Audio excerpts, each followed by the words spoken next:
I want to pave the way so that it's easier for somebody behind me. Amen. I want to be the shoulder somebody can stand on, and I want to be the people who open doors and hold them open, not just open it and then walk away, but hold Right. them and keep them open. Yeah. Hey, I love the way you think, kid. One of the things I really love about who I am is that I figured out how to give to myself, how to be my best friend and be my nurturer. And I take a lot of time for myself, and I make sure that I'm getting the things I need.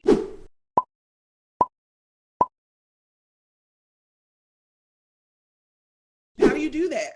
Because Yeah. like, I have to take care of me and I'm overwhelmed, right? So how do you make sure you take care of yourself and you get the things you need? I go on road trips, I travel, I do breath work, I meditate when I need it, and I take space. I turn off my phone. I just really go inside and I read a lot, and I find I figure out what I need at the time, and then I try to feed myself with those things. I'm not great at it all the time. Sometimes I'm like, I look up and it's been like 2 months and I'm wondering why I'm being crazy. Mm-hmm. And it's because I haven't taken any time for myself, but I'm so sensitive. So I really need to do that in order to function. Mm-hmm. That's good. I mean, that doesn't come with easy lessons to find that out about yourself, I bet. No, it does not. I've I'm been hella sensitive. Yeah, I've been running the dirt, sometimes, and then looked up and was like, what is this about? What am I missing? Like, why do I keep going through these same cycles and lessons? And so, Because you yeah, ain't learned the first time. yeah, yeah. So that's how I learned to do that. That's one of the things I really love about myself. That's good. So I was talking to our girl, Lena Wade, and she was really excited about this because she was like, you're just going to love her, this and that. Star is born. So I know you have been grinding, right? Can you Yes. talk a little bit about the GR of the grr of grind that you have gone through? We're seeing you now, Uh-huh. but You know, before we saw you. I've lived in LA for a lot of years. I was very focused. I was like, I'm coming to LA. I'm going to make it. Within the first few months, life will change. First few months, no, I'm working every day. I was temping for about the first year and a half or 2 years of living in LA and trying to audition. And that whole process is difficult because it's not just about booking. It's Mhm. about, finding the agents, finding the managers, and finding the ones who are good for you, finding the ones who see you, which I struggled with for a long time because people were always trying to tell me who I needed to be, like Anna, very much so in the movie. And so that took some years finding my voice and eventually learning that, like, I have to take some charge of my career and I have to have my own vision, which I already had, but I was deferring to everybody else. So I worked all those jobs. I worked overnight at one point. I got to pay the bills. I got to eat. I would have a couple auditions a year when I could get them. I was submitting myself. Um, I was doing plays in LA, which LA is not a big play town. Yeah. So I was doing a lot of that just to be working the muscle and to get out there and, be seen, but also to do what I love. So that for years and doing a few commercials for years, but it took a lot of time and it took a lot of hard work. It took a lot of sacrifice, a lot. Honey, And tell that's me in about it. friendships, that's relationships, that's like just being Mm. so focused and having tunnel vision for myself, at least. That's what I wanted. Um, Girl, it was hard. I was eating top ramen all the time. Child, I hope you won't using the full seasoning packet now. I was. I Wait, was. that you ever That, flip that label over it? The sodium is I didn't want to know. because you can't like I was at a point where I was eating them on a daily Yeah. in Mhm. my grind area of life. And I remember my editor was like, I can't let you like by Wednesday, she was like, I can't let you do this.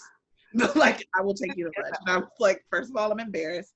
But Secondly, okay, where we going? but secondly, thank you. Yeah, just grinding, and it was so hard. And it's like you said, it doesn't happen overnight. It takes a lot of work. But I started creating, and producing my own stuff so that I can exercise that muscle and grow and Yeah. become a better actress and know what's really going on all around a project. And that's eventually how things started to move. But yeah. I love that, because no matter what industry you're in, I believe in not behaving like you're waiting for someone to give you a shot. You know Yeah. what I mean? Like you are the shot. Yeah. You got to do the stuff. I don't think a lot of people really do think that, it takes someone to put you on. Yeah. Yeah and no, right? Like you do get put on, but only after, I think, having done something to be noticed. I used to have this quote in one of my bedrooms. I used to draw on the walls and stuff. I can't even draw. But I had it above my bed, and it was a quote I heard that I loved, and it was said, luck equals preparation Mm-hmm. plus opportunity. So it takes you being prepared so that when the opportunity comes, you're actually ready. Right. You're not trying to. Yeah. Oh, Yeah. No, she was ready. She was doing the work before that. Right. You spoke a little bit about sacrifice in your grind, right? And that's always going to be a revisited lesson. What is sacrifice? Like, what does that look like to you? Because a lot of people think of it as just giving up something. Yeah. Okay, on a slightly different angle from just giving up, it's focusing time on myself. Like I will sit here and play the guitar behind me for hours because I want to be great. And my fingers will cut and bleed. But that's about sacrificing, like maybe I can't hang out tonight, maybe I can't go to dinner. Yes, some of that. But it's also like betting on yourself. So if I gotta work so I can be in a lesson, if I gotta, wake up at 5 a.m. so that I can make it to an acting class or, at this time and then make it to work. Those are the things that I mean by sacrificing. I, had to keep myself as sharp as possible. And also at times just realize that some of the things that take my energy and time aren't worth it if I want to get to where I want to get. Boom. Yeah. You can tell when people are walking and not just the talking, honey. You can tell. Yeah. Do you remember some of the stuff that you've gone through with your hair that has like changed the course of how you take care of it? Yeah. So, I was talking to some people and I literally, from as far back as I can remember, was getting perms. So that's childhood at whatever age. Mm-hmm. And because I'm also from Texas, so we got all this humidity and pressing ain't enough a lot of times. So right. I had perms up until I was like 23, 24. And I realized I didn't have a relationship with my hair. I didn't know my hair. So there was a part of me that I hadn't explored. So I cut off all my hair. And that was the beginning of me having a real interaction and a real story with my hair. I've never cut off all my hair. I have lost my hair with micro braids back in the day.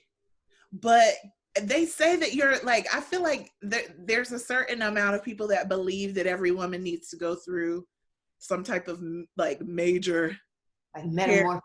Yeah, like a cutoff or something like that. Do you feel that way? I've never thought about it. I don't know. I don't think there's a one fits all for any lesson learned. But I'll say that started me on a whole trajectory within my personal life. Like it bled into everything, like part of how I live and how I take care of myself was me sitting in front of a mirror for hours, having to get to know my hair, learning how to do twist outs, learning how to manipulate it and take care of it, and knowing I got too much product on it. But that made me start to focus on myself in a much more intimate way. Mm-hmm. So that was the start of this part of my journey. Yeah. Right. Now, since this is a horror movie, do you have the horror stories? Like, have you lost your edges? Have you? I haven't fully lost my edges. Pull your scalp. I tried to go blonde. I was having a moment. I was trying to like stand out. In college. Did your hair fall out? Well, you see, I'm yes. That's what happened. It broke the hair, like just Because I also did it at home. Oh, you did it yourself? Not my friend did it because my friend had blonde highlights in her hair, black girl. but Mhm. she had really, really thick hair. So I did not. And I think like her hair had like some people's hair is stronger. So she was Yeah, like, oh, I did mine. And I was like, oh, okay. that's how. That's one of the things you should never do at home. No, but what makes mine worse is that I went to a professional. So she should have known better and been like, no, girl, you can't do Somebody's getting sued. that. Are you kidding me? A No, the professional? first day, I'll say the first week, if it lasted that long, I was cute. I was walking around with this hair. Like, And within that week, it started to get really brittle and dry. And my curls didn't go back to my natural curls. broke your pattern. Wait, what? And then within the next week, my hair quickly started falling out. So all of a sudden, it was like a big pop all over because I got my whole head dyed. Yeah, I was trying to do highlights, but she ended up doing so much of my hair. I loved it. But like looking back, I was like, that was not great. But I do remember, like, I remember used to have a swoop and I went to swoop my hair. I said, oh, well. Hey, It was like, I had my part. I said, girl, oh it was not a swoop. no. Have you ever had one of those, like when you got your hair done, a curly weave and the hair is real cheap and it completely mats in the back? Have you ever had that? Every time. Every single time. Because when I had started doing weaves, I never knew about weaves and how to take care of it. And so I was like so excited about Wet and Wavy. Okay. Child. Yeah. Yeah. Talking about matted and cheap Wet and Wavy too. Like, I had to cut one of them out and ended up cutting my hair because I couldn't that's get also a trauma. To cut a cornrow in half, it will really, and I still to the day do that. Really? I was like, nah, because I'll be lazy and like be sitting on my couch cutting stuff out instead of like in a mirror. And I think I know what I'm doing and then snip and I'm like, wait, that was thick. Yeah. It will be a cornrow and I'm like, it is horrible. Every time you do something major like that, it's traumatizing to some degree. It's like a disservice to yourself and like a betrayal. For me, when I dyed my hair, I felt like I betrayed my hair because I'd been on this natural journey for a while. Yeah. Yeah. Oh so I relate to her. You can relate to sis and the hair Yeah. taking over. Well, what about the genre of horror? Because we know we exist across the board, but I feel like it took Jordan Peele's Get Out for people to really be like, oh, like actual, not just like Brandy in a Scream movie, or I know what you did last summer, but like to put Black folks in horror situations, but then to also have the thread of it being something that is connected to our real lives like that. The way that Get Out was, the way this is. Yeah, I think it's brilliant. You're right that it's taking other people and huge successes for them to be like, oh, you have the ability to be in this field or, be in this lane. And no, we've always had this ability. We're incredible people. But I think it's so perfectly done in this genre because it's like an entry key. You get people in and then you open their minds up in a whole way. So it does have that fun horror, that psychological thriller portion to it, but it's grounded in real life situations that we have all been to and we relate to.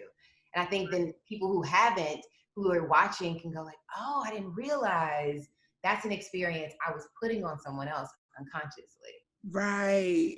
Or even that it was like a horrific experience, but we are going through it with like a lot of the times with silence or just like, it's fine, I'll grow it back or I'll, you know what I mean? Yeah. And I also want to know, because you are an actress and you are someone who clearly practices, like you said, you did plays, you've done this. So horror makes you tap into so much.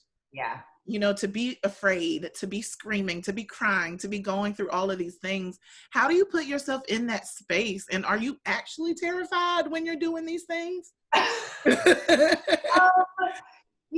I just kind of dip into it and I make it as real to the character as it can be. Like what would you be going through if you are, no spoilers, but you're going through life and your hair you realize your hair has a mind of its own. Like, what is that reaction? So I just try to live in it as much as possible. And then I do pull from some of my own experiences. Like there's this one portion where Laverne Cox is braiding my hair in this beehive. And every time I sit down to get my hair braided for a weave, it hurts. I am tenderheaded. It's painful. So that experience is something I already have to bring to the table. So right. That part of it. Yeah. And even how she asked it, because she goes, "You're not tenderheaded, are you?" Right. No one ever asks you, "Oh, baby, are you tenderheaded?" Like, you're not, right? Yeah. And then they're like, "You okay?" You can't be like, "No, you're doing too much. It's too hard." You know, because you no, they're like, "Yep, I'm fine. Keep going." Fine. But I've done that before, where you sit in that chair and you don't say anything, and then all of a sudden you got the little hair bumps. Yeah. You know, when you pull the follicle, you know that feeling. That's why when I get my hair braided, I'll be like, "Hold it. I'm going to hold it, and you braid." I do that around my edges.